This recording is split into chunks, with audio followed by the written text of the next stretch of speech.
మీ ఎలాంటి వ్యాపార ప్రకటనలకైనా వెంటనే మా ఛానల్ సంప్రదించండి. ప్రస్తుతం మనతో పాటు ప్రముఖ ఆధ్యాత్మికవేత్త వేదిక్ ఆస్ట్రాలజర్ అవినాష్ దాస్ గారు మనతో ఉన్నారు. గురువుగారితో మాట్లాడతాం. నమస్కారం గురుగారు. నమస్కారం అండి. ఓం నమ శివాయ, ఓం నమో వెంకటేశాయ. మార్చి నెల విశేషంగా ధనుసు రాశి వాళ్ళకి ఏ విధంగా ఉండబోతుంది? చంద్రగ్రహణం తాలూకు ఇంపాక్ట్ వీళ్ళ మీద ఉంటుందా, లేదా ఉంటే గనక ఎన్ని రోజులు ఉంటుంది? మరి ఉగాది రోజు ఏం చేస్తే బాగుంటుంది అంటారు? వీళ్ళు ఓవరాల్గా ఈ మాసం ఏ విధంగా ఉండబోతుంది వీళ్ళకి? ధనుస్సు రాశి వాళ్ళ గురించి మాట్లాడాలి. ధనుస్సు రాశి అంటే బేసికల్గా దత్తాత్రేయ స్వామిని ఆరాధించాలి. గురువారం రోజు దత్తాత్రేయ స్వామిని ఆరాధించాలి. ధనుస్సు రాశి గురించి జనరల్గా మాట్లాడాలంటే ధనుస్సు రాశి అంటే హోప్. బేసికల్గా ధనుస్సు రాశి గురు పూరిత రాశి కాబట్టి హోప్. కాబట్టి ఎక్కడ వీళ్ళకి హోప్కి సంబంధించిన ప్రాబ్లం వస్తుంది అంటే ఇది ఇలా అయిపోయింది సిచ్యువేషన్, ఈ మనిషి ఇలా అయిపోయాడు, ఈ అవకాశం ఇలా అయిపోయింది. యాక్చువల్గా జరిగేది ఏంటి? ఏది రాసిందో అది జరుగుతుంది. ఏమైనా మార్పు వస్తుందా? ఏమీ మార్పు రాదు. కానీ వీళ్ళలో ఒక హోప్లో మార్పు వస్తుంది. అంటే ఇప్పుడు ఎలా, వీళ్ళు ఒక సిచ్యువేషను ఇలా ఉంటే బాగుంటుంది అనుకుంటారు, అలా జరగలేదు అనుకోండి చాలా కింద మీద అవుతారు. ఫర్ ఎగ్జాంపుల్, ఇప్పుడు ఈ టైంలో తినాలి అని ఫిక్స్ అయ్యారు, తినలేకపోయారు అనుకో అయ్యో కింద మీద అయిపోతారు. ఈ సమయంలో తాగాలని అనుకున్నారు, తాగలేదనుకో అయ్యో అనుకుంటారు. అయ్యో అయ్యో అయ్యో అని చాలా ఎక్కువ అనుకుంటారు. మామూలుగా మనిషి అయ్యో అనుకుంటాడు, 3 సార్లు అనుకుంటాడు అయ్యో అయ్యో అయ్యో అని. సో అది గింజుకోవడము, హోప్ పోగొట్టుకోవడం, ఈ ప్రాబ్లమ్స్ ఎక్కువ ఉంటాయి. అలానే పాజిటివ్ సిచ్యువేషన్లో చాలా హోప్ వచ్చేస్తుంది. ఏదైనా పాజిటివ్గా చూడాలి, మనం పాజిటివ్గా ఉండాలి, అంతా మంచి జరుగుతుంది, అనుకున్నది తినేస్తారు, అనుకున్నది తాగేస్తారు. సో పాజిటివ్ సిచ్యువేషన్లో ఇలా ఉంటుంది, నెగిటివ్ సిచ్యువేషన్లో ఇలా వెళ్ళిపోతుంది అనమాట. కొంచెం మీటర్ పైకి వెళ్తుంది, అప్పుడప్పుడు కిందకు కూడా వెళ్తుంది. సో వీళ్ళు ఏంటంటే ఊపు, బేసికల్గా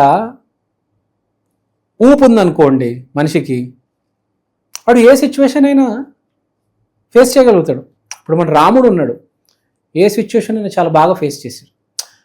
గురువు ఉచ్చస్థితిలో ఉంది రాముడికి కాబట్టి, ఎగ్జాల్టెడ్, జూపిటర్ ఈజ్ ఎగ్జాల్టెడ్ కాబట్టి ఏ సిచ్యువేషన్లో కింద మీద అయిపోలేదు. ఈ ధనుస్సు రాశి వాడు ఈ నెల కొంచెం కింద మీద అయిపోతాడు. ఇప్పుడు ఫోన్ కాల్ చేశా, అది కనెక్ట్ కాలేదు, కోపం. ఫోన్ మాట్లాడా, అవతలాడు ఏదో అంటున్నాడు, కోపం. షర్టు మీద మచ్చబడ్డది, కోపం. ఈ నెల ఈ కోపాలు తాపాలు ఎక్కువ ఉంటాయి అన్నమాట. అంటే వాడు ఇది అన్నాడు, నా షర్టు మాసిపోయింది, దీంట్లో ఉప్పు ఎందుకు తక్కువ ఉంది అంటే ప్రతి దాంట్లో ఒక గింజుకోవడం అంటారు చూడండి, అది ఉంటుంది. సో ఇది ఎందుకు వచ్చింది వీడికి? జనరల్గా రాదు. ఈ నెల ఎందుకు వస్తుంది అంటే కొంచెం గ్రహణం వల్ల. నీ జన్మజాతకం గట్టిదైతే నీకేం కాదు, ఏం ఫరక్ పడదు. నీ ధనస్సు రాశి అయి ఉండి నీ జన్మజాతకం వీక్ అనుకో, ఇవన్నిటికి ఇబ్బంది పడతావు. కానీ గ్రహణం ఉంది కాబట్టి ప్రతి మనిషి ధనుస్సులోనూ ఎంతో కొద్దిగా ఇబ్బంది పడతాడు. తర్వాత పరాక్రమంలో, చేసే పనిలో కొంచెం డల్, అంటే చేసే పని సరిగ్గా చేయకపోవడము, కొంచెం డల్గా ఉండడము, కొంచెం లేజీగా ఉండడము, అంటే యాక్టివ్గా చేయలేకపోవడం. బేసిక్గా చేస్తాడు పని, యాక్టివ్గా చేయలేకపోవడం. దానికోసం అదే చెప్తున్నా, కొంచెం తెచ్చుకోవాలి పరాక్రమం, కొంచెం హోపు, కొంచెం ఊపు అన్ని తెచ్చుకోవాలి. తెచ్చుకోవడానికి యాక్చువల్గా ప్రయత్నం చేస్తున్నాడు వీడు, లైన్లోనే ఉన్నాడు వీడు, గురువు మంచి స్థానంలోనే ఉంది. కానీ ఈ గ్రహణం వీడిని కింద కాలు పెట్టుకొని లాగేద్దాం అనుకుంటుంది. సో వీడు గ్రహణం రోజు కొంచెం జాగ్రత్తగా ఉండాలి. తర్వాత చైత్ర నవమి రోజు శ్రీ గురుదత్త జయ గురుదత్త, శ్రీ గురుదత్త జయ గురుదత్త, శ్రీ గురుదత్త జయ గురుదత్త నామస్మరణ చేయాలి. తర్వాత ఇప్పుడు వ్యాపారంలో ఉన్న వాళ్ళ గురించి మాట్లాడదాం. వ్యాపారంలో ఉన్న వాళ్ళు తొందరపడి నిర్ణయం తీసుకోవద్దు. అలా ఏదైనా పర్చేస్ చేద్దాము, ఏదైనా వస్తువు కొందాం అనుకున్న వాళ్ళు కూడా తొందరపడి కొనొద్దు, కొంచెం ఆలోచించి కొనండి. విచక్షణ కొంచెం యూజ్ చేసి కొనండి. తర్వాత జాబ్ చేస్తున్న వాళ్ళు, ఇంట్లో ఎవరైతే వర్క్ ఫ్రమ్ హోమ్ చేస్తున్నారో వాళ్ళకి చాలా పాజిటివ్గా ఉంటుంది. తర్వాత ధనుసు రాశి వాళ్ళకి ఇంట్లో నుంచి ఏదైనా పని చేస్తే సక్సెస్ వస్తుంది. అంటే స్వీట్లు జంతికలు ఇంట్లో చేసి అమ్మడం, ఆన్లైన్లో ఏదైనా వ్యాపారం చేయడం, అంటే ఇంట్లో నుంచి కూర్చొని చేసే పని ఏదైనా బాగా కలిసి వస్తుంది. అది సాఫ్ట్వేర్ జాబ్ అని ఏదైనా కావచ్చు. ఏదైనా కావచ్చు, మనం చెప్పలేము. ఇప్పుడు మా ఇంట్లో కూర్చొని నేను ఒక క్లినిక్ నడపచ్చు కదా. ఇంటి బయట ఇప్పుడు క్లినిక్ పెట్టి ఎంతమంది నడపట్లేదు, ఇంటి బయట పునుగులేసి ఎంతమంది అమ్మట్లేదు. ఏదైనా చేయొచ్చు కదా. మీరు ఇంటి బయట ఒక షట్టర్ వేసి ఏమైనా చేయొచ్చు. సో ఇంట్లో కూర్చొని ఇంటి బయట ఉన్న షట్టర్లో, సో ఇంట్లో బేసిక్గా ఇంట్లో కూర్చొని ఏది చేసినా మీకు వర్కౌట్ అయ్యేటట్టుగా కనిపిస్తుంది. బేసిక్గా హ్యాపీగా ఉంటారు. ఇంట్లో వర్క్ చేస్తారనమాట. మార్చి నెలలో ఇంట్లో ఎక్కువ వర్క్ చేస్తారు.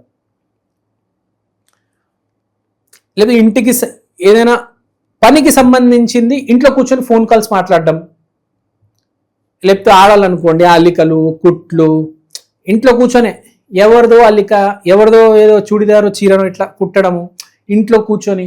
సో ఇంట్లో ఎక్కువ అది ప్రామినెన్స్ కనిపిస్తుంది.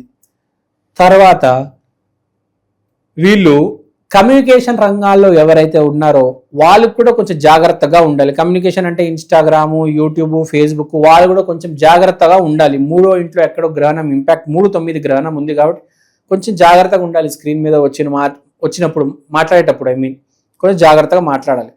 తర్వాత వీళ్ళు మోస్ట్ ఇంపార్టెంట్ ఏంటంటే వీళ్ళు ఒక తప్పు చేసేపోతున్నారు. మనకు ఎప్పుడైతే అదృష్టం కలిసి వస్తుందో అన్నీ కరెక్ట్ చేస్తాం. మనకి ఎప్పుడైతే అదృష్టం కలిసి రాదో ఒక తప్పడుగా వేద్దామని ఫిక్స్ అవుతాం. సో వీళ్ళకి ఎక్కడో గ్రహణం వల్ల ఈ ఒక నెల ఎక్కడో బ్లాక్ అవుతుంది కాబట్టి వీళ్ళు తెలిసో తెలియకో ఏదో తప్పు పని చేద్దాం అనుకుంటారు. కాబట్టి నెల ఏదైనా తప్పు పని చేద్దామంటే ఆగండి. ఒక నెల అవుతే అదే సర్దుకోపోతుంది. తొందరపడి తప్పు పని, తొందరపడి ఇన్వెస్ట్మెంటు, తొందరపడి ఒక మాట అనేయడము అది మాత్రం చేయవద్దు. 3-9 ఇంపాక్ట్, 3rd 9 యాక్సిస్ ఉంది గ్రహణంలో. కాబట్టి జాగ్రత్త. ఈ నెల మీకు అంత అదృష్టం వరించదు, కొంచెం జాగ్రత్తగా ఉండండి. సో ఇది బేసిక్గా చెప్పాలి. సో ఓవరాల్గా బాగుంది. అంటే నేను చెప్పేది ఏంటంటే సింపుల్గా చెప్పేస్తాను. ధనుస్సు రాశి వాళ్ళకి ఏదో 1-2 తప్పు జరిగేటట్టు మీకు అనిపిస్తే ఆపేయండి, పని చేయొద్దు. మిగతా పనులు యథావిధిగా జరుగుతూ ఉంటాయి. కానీ ఏదైనా పని మీకు కొంచెం ఇక్కడ అక్కడ అరే కొంచెం డబ్బులు ఇచ్చి మేనేజ్ చేద్దాము అదే ఏం చేయొద్దు. ఏదైనా ప్రాబ్లం వస్తే దానికి 1 మంత్ డిలే చేసేయండి, ఏప్రిల్లో సాల్వ్ అయిపోతుంది. చాలా ఇంకే బాధ లేదు ధనుస్సు రాశి వాళ్ళకి. నమస్కారం అండి, నేను మీ ఫేవరెట్ ఆస్ట్రాలజర్ అవినాష్ దాస్ మాట్లాడుతున్నాను. ఇవాళ నేను మీకోసం ఈక్షన్ ఆస్ట్రో వాల్ క్లాక్ తీసుకొచ్చాను. అంటే మీ కళ్ళెదురుగా ఉండే పంచాంగం. దీంట్లో మీరు రాశి, నక్షత్రం, తిథి, మంచి సమయము, యమగండాలు ఇవన్నీ చూడొచ్చు. దీంతో పాటు దేవుడి బొమ్మలు, శివయ్య, ఆంజనేయ స్వామి, వెంకటేశ్వర స్వామి. సో ఈ వాచ్ అనేది చాలా యూనిక్ వాచ్. ఇది ఇండియాలో ఫస్ట్ ఆఫ్ ఇట్స్ కైండ్ అండి. ఇలాంటి వాచ్ ఇప్పుడు దాకా రాలేదు. This is our first version.